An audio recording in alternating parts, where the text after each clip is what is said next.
हम आज बात करते हैं लोगों के सामने पावर स्टार पवन सिंह के। अच्छा पावर स्टार पवन सिंह के ऐसा गाना के हम बात बताओ तनी जो गाना उस समय के वायरल गाना रहे बहुत गर्दा उड़ावत रहे ऐसी है ना। तो चलिए लोग देर ना करो तनी आज सुनाओ तनी पावर स्टार पवन सिंह के कौन गाना ऐसा है जो वायरल कर रहे। तो ले चलो तनी पावर स्टार पवन सिंह के पवन भाई के गाना सबसे वायरल वीडियो पे रहे ई गाना। गाना बजाओ।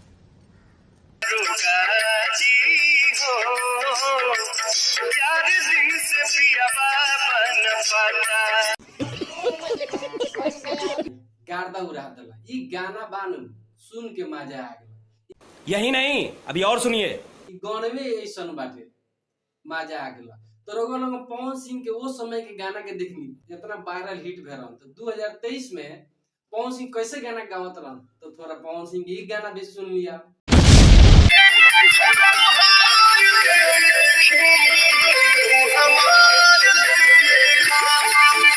अबे साले जवाब गाना बाटे।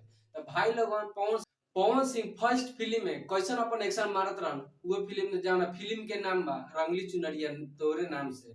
Sound take 7 action.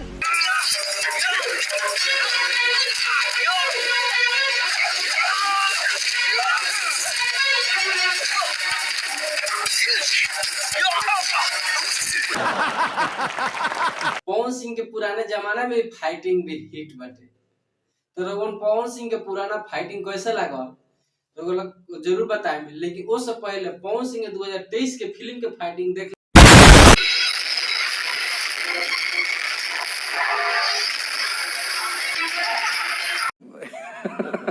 भाई लोगन ए वीडियो में ये बतावे के रहा मकसद बा कि पावर स्टार पवन सिंह पुराना जमाना में कैसे गावत रहा नया जमाना में कैसे गावत रहा।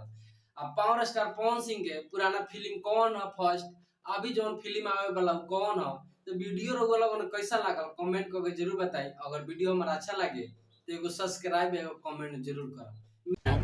अरे भाई समझ के बोल रहा हूँ यार बुरा लगता है भाई आप लोग भी जानते। मिलता नहीं नेक्स्ट वीडियो में।